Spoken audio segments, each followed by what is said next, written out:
Assalamualaikum warahmatullahi wabarakatuh. Selamat datang di video presentasi kami.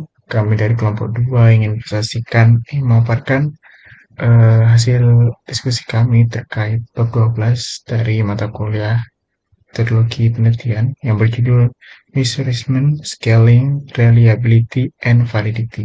Nah, sebelum masuk pada materi, perkenalan anggota kami yaitu ada Febrilia, NPM 085. Lalu ada Fitra Novakandi, NPM 096. Ada saya sendiri, Bintang Pradipa dengan NPM 090. Dan ada teman saya lagi, Muhammad Asrul Zuhmi dengan NPM 342.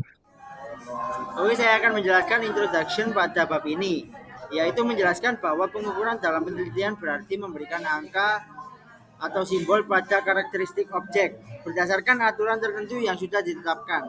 Nah, penting sekali bahwa aturan ini harus sesuai standar dan konsisten supaya hasil penelitian bisa dipercaya. Dengan adanya angka, peneliti dapat melakukan analisis statistik, melakukan pengujian hipotesis, dan juga lebih mudah mengomunikasikan hasil penelitian kepada orang lain. Nah, di bab ini juga dibahas tentang berbagai teknik penskalaan atau scaling, yaitu cara bagaimana kita memberikan angka pada atribut suatu objek. Ada 4 jenis skala, yaitu yang pertama nominal, ordinal, interval, dan rasio, yang masing-masing memiliki tingkat kekuatan yang berbeda dalam analisis data. Selain itu ada juga dua kategori utama skala sikap, yaitu rating scale untuk menilai respon terhadap objek atau peristiwa, dan ranking scale untuk membandingkan beberapa objek atau peristiwa dan menunjukkan mana yang lebih disukai. Nah, selanjutnya di sini ada jenis-jenis penskalaan. Yang pertama ada nominal scale atau mengelompokkan data ke dalam kategori yang saling eksekutif dan komprehensif. Nah, di sini tidak ada urutan atau nilai kuantitatif. Contohnya dari nominal scale sendiri yaitu jenis kelamin, agama, dan kode pos. Yang kedua, ada ordinal scale, yaitu mengurutkan kategori, menunjukkan peringkat. Nah, tidak menunjukkan seberapa besar perbedaan antar peringkat. Contohnya yaitu ada ranking kepuasan pelanggan seperti puas, cukup puas, dan tidak puas. Yang ketiga ada interval scale, yaitu jarak antar nilai sama tetapi titik nol bersifat arbitrer. Bisa menunjukkan selisih tapi tidak proporsi. Contohnya yaitu seperti suhu dalam Celcius atau Fahrenheit atau skor IQ. Yang keempat ada rasio scale, yaitu sama seperti interval namun memiliki titik nol absolut yang bermakna bisa menghitung proporsi dan perbandingan. Contohnya seperti usia, berat badan, pendapatan.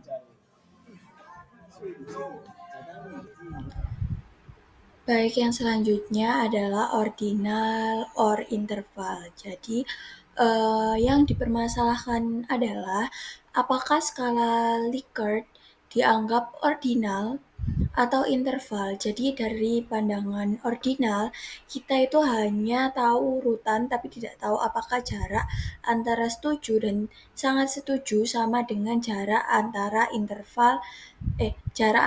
netral dan setuju. Nah, dalam pandangan interval sering diperlakukan seolah-olah jaraknya itu sama supaya bisa dipakai menghitung rata-rata, standar deviasi, dan uji statistik yang lebih kompleks. Nah, sekarang kita akan melihat 4 tipe dari skala dan penggunaan dari skala tersebut. Yang pertama ada skala nominal. Jadi skala nominal itu selalu digunakan untuk memperoleh data pribadi seperti jenis kelamin atau departemen tempat seseorang bekerja, di mana pengelompokan individu atau objek berguna seperti yang ditunjukkan pada contoh. Jadi itu untuk mengetahui jenis kelamin dan juga departemen tempat mereka kerja. Nah, sedangkan penggunaan skala ordinal itu digunakan untuk memberikan peringkat preferensi atau penggunaan berbagai merek produksi oleh individu untuk mengurutkan individu, objek, atau peristiwa seperti contoh yang ada. Misalnya urutan komputer pribadi berdasarkan penggunaan di kantor yang Anda berikan angka 1 untuk sistem yang sering digunakan, 2 untuk sistem yang paling sering digunakan, dan seterusnya jika suatu sistem tertentu tidak digunakan sama sekali. maka diberi angka 0. Nah, untuk skala ordinal, contoh yang kedua itu mengurutkan kota-kota yang tercantum sesuai dengan yang Anda cocok untuk membuka pabrik. Jika cocok itu harus diberi 1, 2, dan seterusnya. Nah, selanjutnya adalah menggunakan skala interval. Jadi skala interval itu digunakan ketika respon terhadap berbagai item yang mengukur suatu interval dapat dianggap pada skala 5 poin atau 7 poin atau berapapun jumlahnya yang selanjutnya dapat dijumlahkan ke seluruh item. Contohnya itu ada pada gambar. Nah, selanjutnya ada penggunaan skala rasio. Jadi, skala rasio itu biasanya digunakan dalam penelitian bisnis ketika angka pasti mengenai faktor objektif bukan subjektif dibutuhkan. Seperti dalam pertanyaan yang pertama, di organisasi mana Anda bekerja sebelum bergabung dengan sistem ini? Harap tunjukkan jumlah anak yang Anda miliki dalam setiap kategori berikut. Di bawah 3 tahun, di antara 3 dan 6 tahun, lebih dari 6 tahun, atau 16 tahun ke atas. Jadi seperti itu. Selanjutnya adalah review of scale. Jadi mereview skala. Jadi dalam penelitian itu ada 4 jenis skala yang udah sering aku sebut tadi. Yang pertama itu adalah skala nominal. Jadi skala nominal itu hanya mengelompokkan objek atau orang ke dalam kategori tertentu. Informasi yang diperoleh itu paling sedikit. Sedangkan untuk skala ordinal itu memberi tambahan informasi dengan mengurutkan kategori rankingnya. Lalu yang ketiga, interval selain mengurutkan juga menunjukkan besar perbedaan antara nilainya. Lalu untuk skala rasio itu selain mengukur perbedaan juga membandingkan dalam bentuk proporsi, misalnya 2 kali lipat. Jadi semakin tinggi skala, semakin presisi data yang didapatkan, semakin kuat analisis statistik yang bisa digunakan. Nah, selain itu, skala pengukuran itu bisa dibedakan menjadi 2 jenis. Yang pertama itu ada rating skala rating, yaitu menilai tiap objek secara terpisah. Yang kedua ada skala ranking skala, yaitu membandingkan beberapa objek sekaligus dan menentukan urutan preferensi. Nah, selanjutnya adalah rating skala penilaian, yaitu biasanya skala-skala penilaian yang digunakan dalam penelitian bisnis itu ada beberapa, yaitu yang pertama ada dichotomous scale atau skala dikotomis. Skala dikotomis itu digunakan untuk mendapatkan jawaban iya atau tidak, seperti pada contoh yang ada di situ, yaitu do you own a car? Jawabannya antara iya dan tidak. Lalu yang kedua adalah kategori scale atau skala kategori, yaitu skala kategori menggunakan beberapa item untuk mendapatkan satu respon, seperti yang ada di contoh. Where in London do you reside? Yaitu ada beberapa pilihan yang bisa dipilih oleh pembaca. Selanjutnya adalah semantik differential scale atau skala diferensial semantik. Jadi skala ini itu jenis skala yang pengukurannya itu menggunakan pasangan kata sifat yang berlawanan atau bisa disebut dengan bipolar, misalnya baik buruk, kuat lemah, atau panas. Responden itu diminta menunjukkan sikap atau preferensi terhadap suatu objek, misalnya merek, iklan, produk, atau orang dengan memilih posisi di antara dua kata sifat tersebut. Jadi mereka tuh bisa memilih salah satu dari kata tersebut. Lalu yang kedua ada numerical scale atau skala numerik. Jadi skala numerik itu mirip dengan skala diferensial semantik, tapi perbedaannya itu ada angka pada skala 5 poin atau 7 poin yang disediakan dengan kata sifat bipolar di kedua ujungnya. Jadi di antara sifat bipolar tersebut ada angka dari 1 sampai 7 yang bisa dipilih oleh pembaca, seperti itu. Lalu Lalu yang selanjutnya ada intermediate skala rating skala yaitu atau skala penilaian terperinci. Jadi skala 5 poin atau 7 poin dengan jangkar sesuai kebutuhan disediakan untuk setiap item. Dan responden menyatakan nomor yang sesuai di sisi setiap item atau melingkari nomor yang relevan pada setiap item. Uh, jadi skala penilaian terperinci itu memberikan fleksibilitas untuk menggunakan poin sebanyak yang dianggap dan juga memungkinkan penggunaan yang berbeda.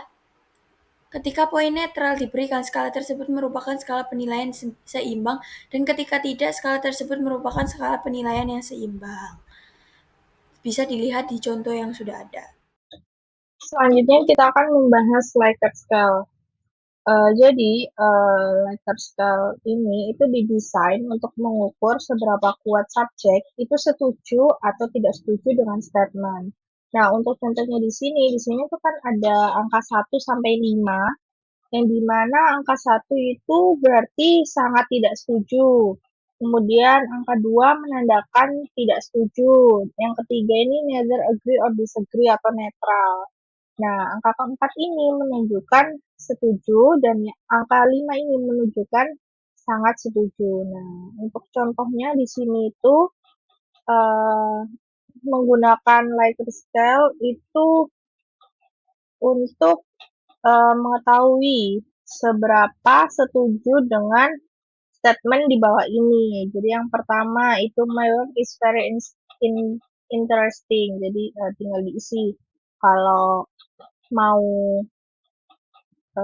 kalau dirasa interesting, berarti dijawabnya di angka 5, di angka 4 atau 5. Nah, kemudian yang kedua itu ada I'm not engrossed in my work all day. Nah, ini kalau misalkan dirasa setuju, tidak setuju, bisa dijawab angka 1 atau 2. Nah, kalau 2 ini hanya tidak setuju, tapi kalau benar-benar tidak setuju, itu dijawabnya di angka 1.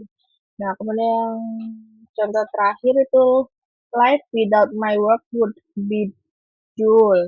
Nah, ini bisa setuju atau tidak setuju disesuaikan saja, atau mungkin mau netral boleh. Selanjutnya adalah fixed or constant sum scale. Jadi ini tuh skala ini tuh untuk menanyakan kepada responden yang dimana responden nanti itu harus memberikan nilai atau poin pada item di seperti contoh di bawah ini. Nah, contohnya di sini itu adalah memilih sabun toilet ya. Nah, ini untuk mengindikasi seberapa penting terdapat 5 aspek yang harus diisi ya, yang dimana nanti pada akhirnya itu harus 100. Nah, ini kayak frequency. Nah, ini mau dikasih nilai berapa nih? Kemudian ada color, ini mau dikasih nilai berapa? Kemudian shape, size, texture of leather, yang dimana pokoknya nanti akhirnya itu harus berjumlah 100. Nah, selanjutnya adalah staple scale. Jadi ini tuh untuk memberikan ide bagaimana terhadap individual respon. Jadi respon individu terhadap stimulus perkembangan. Nah, contohnya di sini itu kita atau responden itu menilai supervisor. Jadi ability supervisor. Kira-kira di antara mention di bawah ini itu supervisor kalian tuh mampu tidak untuk ini seperti contoh yang pertama itu mengadopsi teknologi modern. Nah, kira-kira supervisor responden itu mampu atau tidak. Nah, jika mampu itu diberi nilai tambahan berapa, dan jika dirasa kurang mengadopsi teknologi modern itu diberi nilai saja minus berapa. Nah, kemudian yang kedua adalah inovasi produk. Jadi supervisor atau atasan itu mampu tidak untuk melakukan inovasi produk. Nah, jika mampu diberikan nilai plus berapa, nah jika kurang juga diberikan minus berapa. Nah, kemudian adalah skill interpersonal. Nah, ini kira-kira itu supervisor tuh memiliki tidak interpersonal skill. Nah, jika memiliki ditambah berapa, gitu diberikan poin tambahan berapa, dan jika kurang diberi pengurangan poin berapa. Seperti itu, disesuaikan saja. Nah, selanjutnya kita akan membahas graphic rating scale. Jadi, ini tuh merupakan sebuah grafik yang merepresentasikan untuk yang dapat membantu responden untuk mengindikasi skala untuk menjawab. Nah, jadi contohnya di sini tuh ada skala 1 sampai 10. Nah, kira-kira berapa rate atau nilai yang akan kamu berikan ke supervisor? Nah, misal 1 karena very bad. Terus kemudian yang diberikan nilai 5 karena adequate. Terus diberikan nilai 10 karena beliau supervisor excellent. Seperti itu. Nah, kemudian kita akan membahas konsensus scale atau skala konsensus. Ini tuh dikembangkan oleh konsensus yang dimana panel of judge yang terpilih itu harus sesuai atau relevan konsep. Nah, konsensus skala ini itu dikembangkan setelah item terpilih itu telah diperiksa dan diuji validity dan reliability-nya. Nah, kemudian adalah other scales, yang dimana ini itu merupakan skala multidimensional, di mana objek, people, atau keduanya itu merupakan diskalakan secara visual ya. Nah, dan disajikan atau dilakukan analisis conjoin. Tapi perlu dicatat bahwa Likert sesuatu yang dimana skala numerikal itu merupakan yang paling sering digunakan untuk mengukur attitude dan perilaku pada research business. Nah, di sini adalah ranking scales. Nah, ini tuh digunakan ketika responden itu untuk memilih di antara 2 atau lebih objek dalam satu waktu. Nah, jadi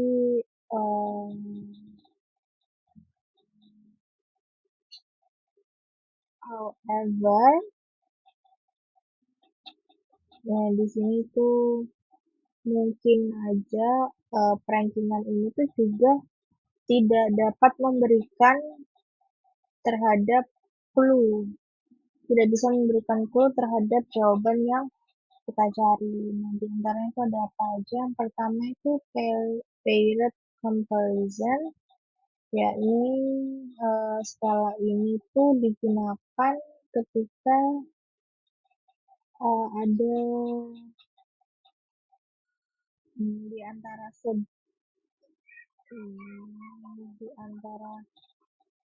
objek kecil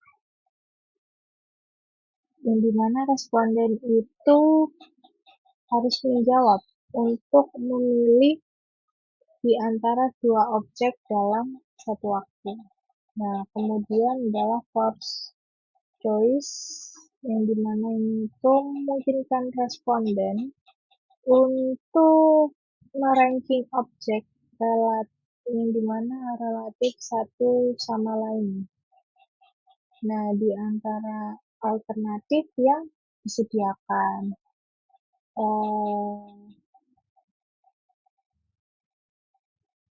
Kemudian hal ini tuh memudahkan responden jika jumlah pilihan yang akan diperingkat itu terbatas.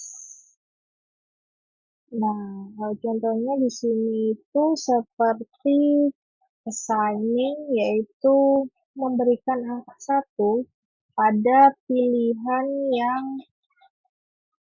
most preferred, jadi yang pilihan yang paling disukai, dan memberikan angka 5 pada least preferred gitu.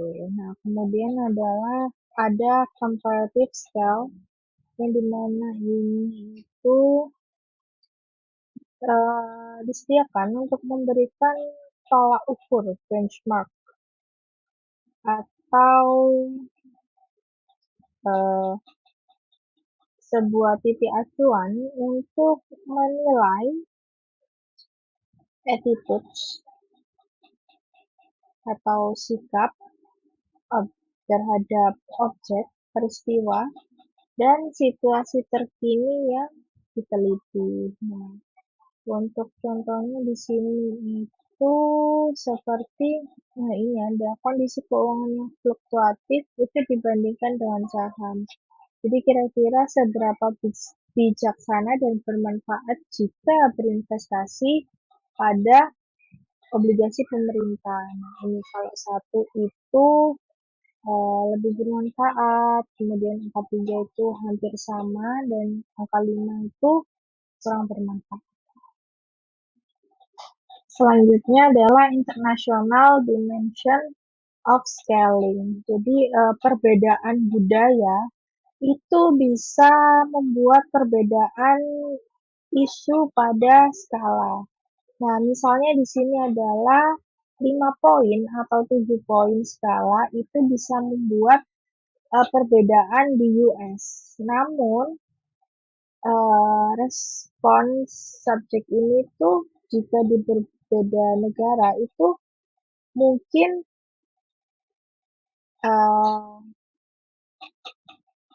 akan berdampak. Jadi kalau misalkan di US 5-7 poin itu tidak berdampak, namun bisa aja 2 poin aja di sebuah negara itu bisa sangat berdampak.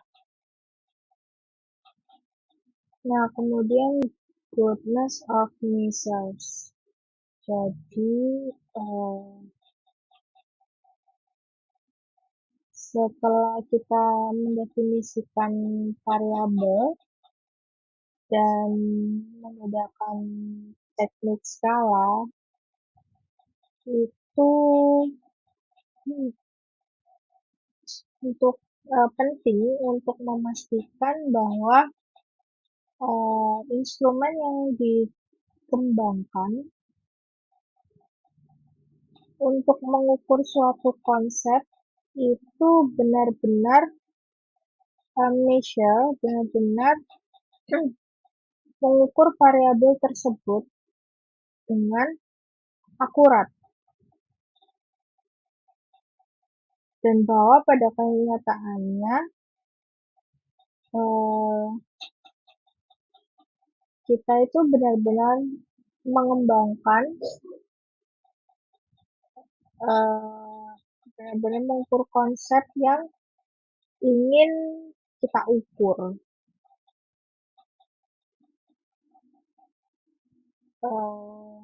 Kemudian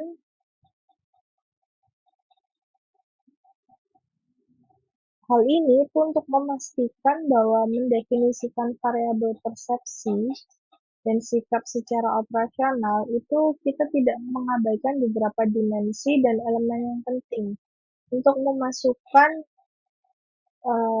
beberapa yang tidak relevan.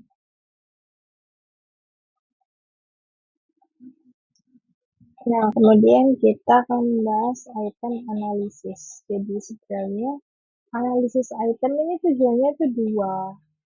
Yang pertama itu untuk reliability, dan yang kedua itu untuk validity. Jadi untuk yang pertama reliability itu untuk mengetes seberapa konsisten measuring instrumen itu mengukur konsep apapun yang ingin diukur.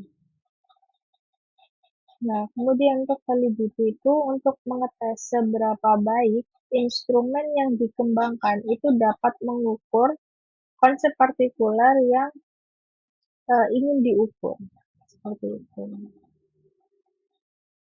Baik, kita akan bahas materi selanjutnya yaitu validitas atau validity atau keabsahan. Nah, ada dua jenis validitas yaitu internal dan eksternal. Nah, kalau internal ini itu membahas masalah autentisitas itu hubungan sebab akibat. Kalau yang eksternal itu eh, relasinya itu ke lingkungan, secara eksternal gitu. Nah, untuk saat ini kita akan memeriksa validitas alat ukur itu sendiri. Yang artinya ketika kita mengajukan serangkaian pertanyaan, yaitu menggunakan alat ukur, dengan harapan kita sedang menguji konsep tersebut. Nah, bagaimana sih kita bisa cukup yakin bahwa kita tuh memang mengukur konsep yang ingin kita ukur dan bukan yang lain? Hal ini dapat ditentukan dengan menerapkan uji validitas tertentu. Nah, beberapa jenis uji validitas itu digunakan untuk menguji kebaikan ukuran. Dan para penulis itu biasanya tuh menggunakan istilah yang berbeda untuk merujuknya. Untuk jelasnya kita dapat menggunakan uji validitas itu dengan ke dalam tiga judul umum, yaitu validitas isi, validitas terkait kriteria, dan validitas konstruk. Nah, sini kita akan menguji kebaikan ukuran, yaitu bentuk reliabilitas dan validitas. Nah, dari sini ada di mana ada goodness of data. Ini dibagi menjadi dua, yaitu keandalan atau reliability dan validitas atau keabsahan. Apa kita ukur.